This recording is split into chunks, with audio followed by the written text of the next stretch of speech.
Hello and welcome to Twist List. Today we are looking at 10 historical controversies with recent developments. Sometimes, it can be very difficult to distinguish historical fact from historical fiction. In some cases, the lack of solid evidence makes a definitive conclusion impossible, while in others, new findings keep changing the official story. Academic biases can also muddy the waters at times. Many things in history are open to passionate debate. The following historical issues have all been hot-button topics at one point or another and have been debated for decades, even centuries. And all of them have had recent developments which added another twist to the tale. The 9th spot on the list is occupied by Who Raised the Flag on Iwo Jima? Raising the flag on Iwo Jima is one of the most iconic photographs of all time. However, most people forget all the controversies surrounding the misidentification of the Marines in the photo, which still hasn't been fully resolved. At the same time, word started to spread that the Marine identified as Henry Hansen was actually Harlan Block.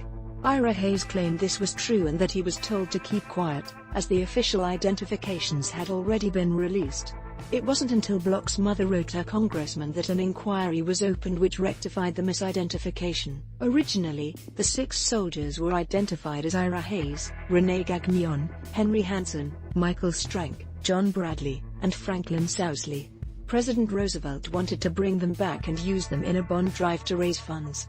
Unfortunately, 3 of those men died days after the photograph was taken. 7 decades on, people still aren't sure who was in the photograph. On our list is in 2016, strengthened the controversy. Corps investigation concluded that Harold Schultz was actually in the photo. They believe that accurate DNA tests on mummies are impossible due to degradation and contamination. Schultz was aware of the misidentification. They consider any records regarding why he chose to remain silent, even though he survived the war and lived until 1995 after his death.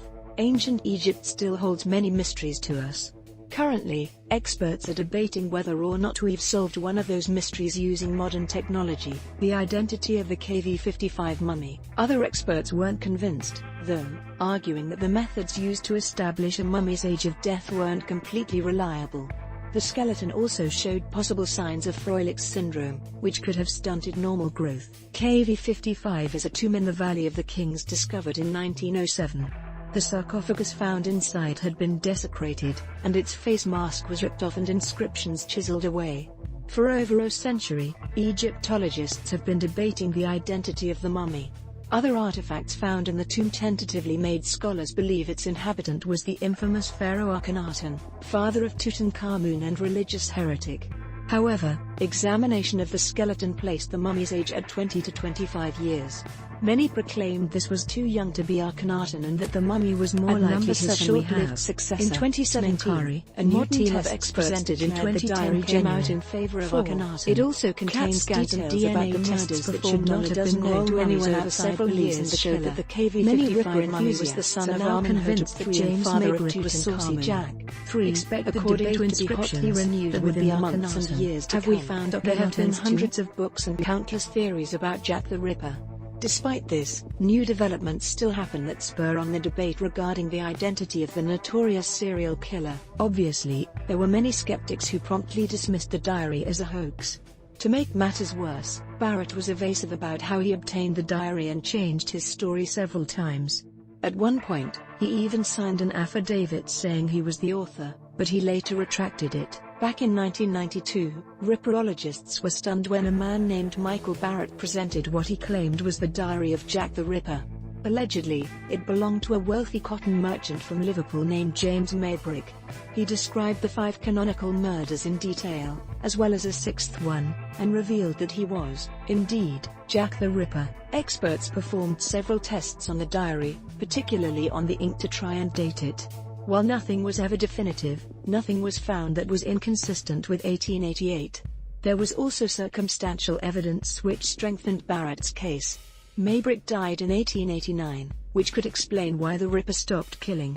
Also, some historians believed that Barrett was simply incapable of such a convincing forgery. Have we identified Jack the Ripper?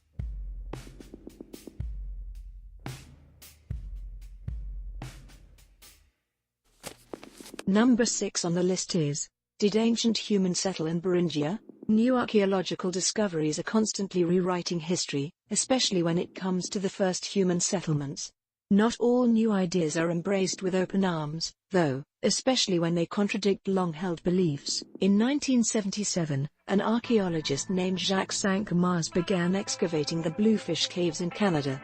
They are located in a region called Beringia, which consists of the Bering Sea, Bering Strait, and landmasses from Russia, Canada, and Alaska.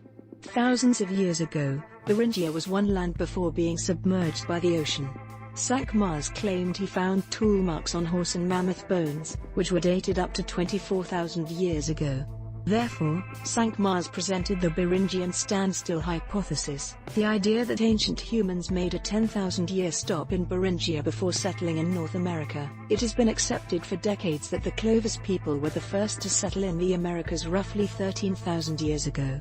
There have been several new hypotheses that challenge that view, but one of them has actually been around for 4 decades. Cinq-Mars's theory met heavy resistance from the scientific community, and even though he championed it for decades, it eventually faded away. However, in 2017, a team at the University of Montreal backed up his findings. Using modern technology, they examined 36,000 bone fragments recovered from Bluefish Caves and found 15 samples which featured cuts from stone tools. They ranged between 12,000 and 24,000 years old. 5. It remains to be seen if the theory will receive what on the list is occupied by why were women buried at Stonehenge? If you want mysterious ancient monuments that still puzzle experts even after decades of study, look no further than Stonehenge. It seems that every few years, archaeologists make a new discovery at the prehistoric landmark which changes our perception of it. The excavations continued, and in 2016, archaeologists found the remains of 14 women in Aubrey Hole 7. Their ages ranged between 4,000 and 5,000 years old. 6. Experts agree that the women buried at Stonehenge had to have been of high status, but the find raises new questions regarding the overall role women had in the community that inhabited the area. Project member Christy Willis opined that women's status within that society equaled that of men. Also curious was the lack of any children's remains.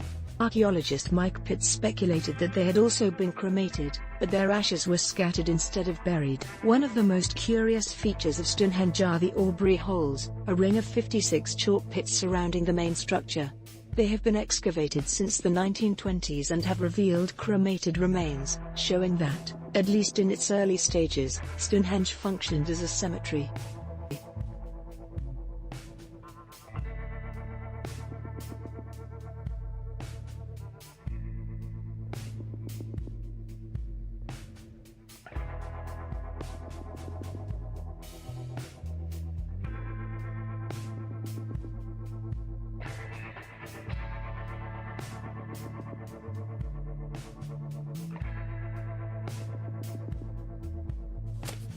Number 4 on the list is, most recently, French archaeologist Vasile Dobrev claimed in 2004 that the Sphinx was built by Djedefre, an oft-forgotten pharaoh who ruled between Khufu and Khafra. He agrees with Stadalman that the image depicts Khufu and that the causeway was built around an existing structure. In 1817, Italian explorer and archaeologist Giovanni Battista Caviglia began the first modern excavation of the Great Sphinx on the Giza Plateau. Even though scholars have been studying the statue for 200 years, we still hardly know anything about it. Most intriguing is the identity of the Sphinx. Mark Lehner is one of the leading experts on the statue. He's been researching and excavating the Giza Plateau for over 30 years, including 5 years spent mapping out every inch of the Sphinx. He subscribes to the most prevalent theory that the statue was built by Khafra, who also built the second largest pyramid at Giza. Lehner and other Egyptologists contend that evidence such as causeway ruins point to one massive building plan which included the Sphinx, Khafra's pyramid, and several temples. 7. Lehner also believes the Sphinx, the adjacent temple, and the pyramid were arranged to link with solar events like the summer solstice. We have found no inscriptions from the Old Kingdom of Egypt relating to the statue. Is the Grolier Codex We call real? it the Sphinx. Back in 1971, members of the Bibliophile Society, but we don't know its real name, displayed a priceless historical artifact. Other scholars such as German Egyptologist Rainer Stadalman believe the Sphinx represents the builder of the Great Pyramid destroyed by Pharaoh Khufu. So Stadelman argues only 3 others have been found and authenticated, and all in the 19th century. However, some professors have turned around in recent years. One test on the paper showed that it was a genuine Mayan bark paper from the 13th century. This wasn't enough to convince all skeptics, however, as blank paper was far more common than codices and could have been used by skilled forgers. Initially, most academics believed it to be a forgery. They argued that the codex had unusual iconography and that some of its pages looked cut recently and were only written on one side, unlike the other codices. They also weren't convinced by the sketchy story of how collector Josue Signs obtained the book from looters. In 2016, a team at Brown University declared the Grolier Codex genuine, providing explanations for all the objections to the book's authenticity. Not only that, but they asserted that the codex was a calendar tracking the movements of Venus and that it was made sometime around 1230. This would make it the oldest book in the Americas. 8. It remains to be seen if this new study will convince the academic community as a whole to accept the Grolier Codex as genuine.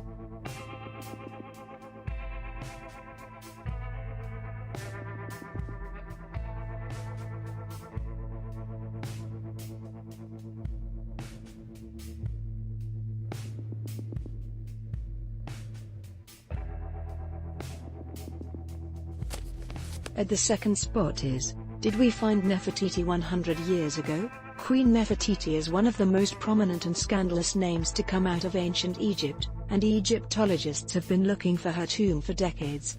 However, one controversial hypothesis suggests that she's been sitting in a museum since the late 19th century. The first development happened in 2010, when DNA testing performed on the younger lady revealed her to be Tutankhamun's mother and wife and sister to Amenhotep IV, aka Akhenaten. Nefertiti was the great royal wife and cousin to Akhenaten. In 2003, archaeologist Joan Fletcher suggested that Nefertiti could be a mummy known as the Younger Lady, which was found in tomb KV35 in 1898.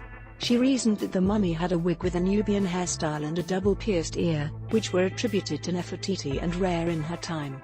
The idea caused a media frenzy but found little support from the academic community, which considered it plausible but lacking in any solid evidence. The idea resurged in 2013 thanks to French Egyptologist Marc Gabaldon, who believed the original DNA results were misinterpreted.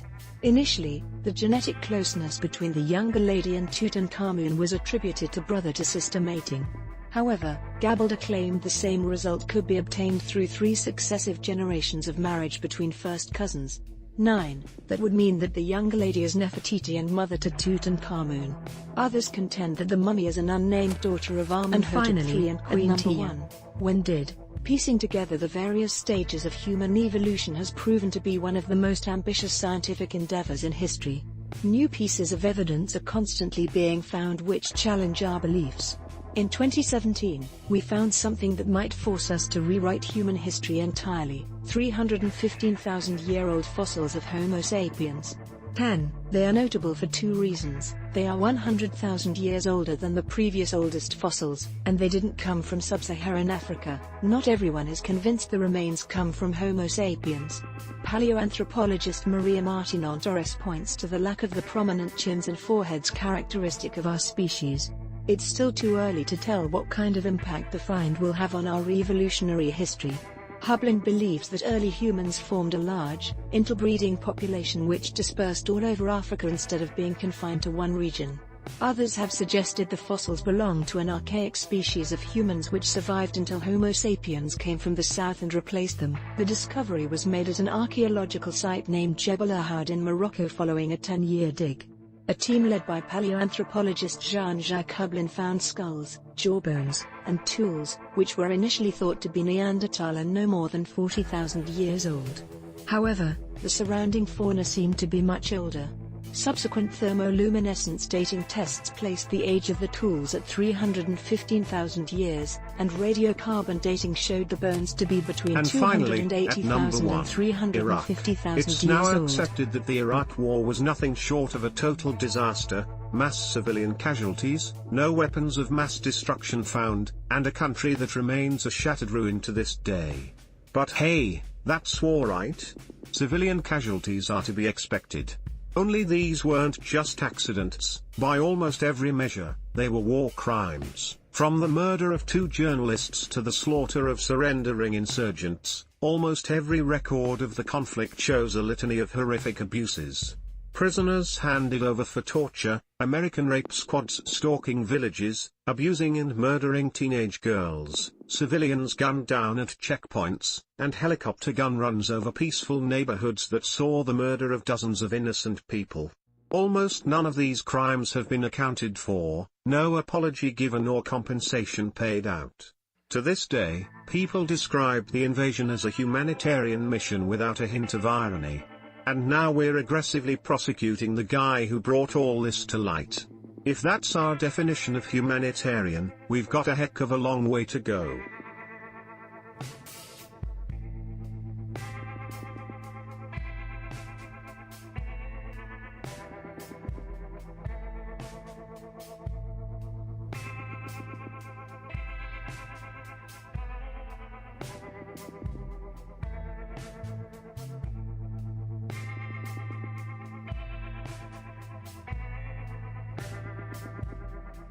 Thanks for watching. If you enjoyed this video and would like to see more, then please hit the subscribe button.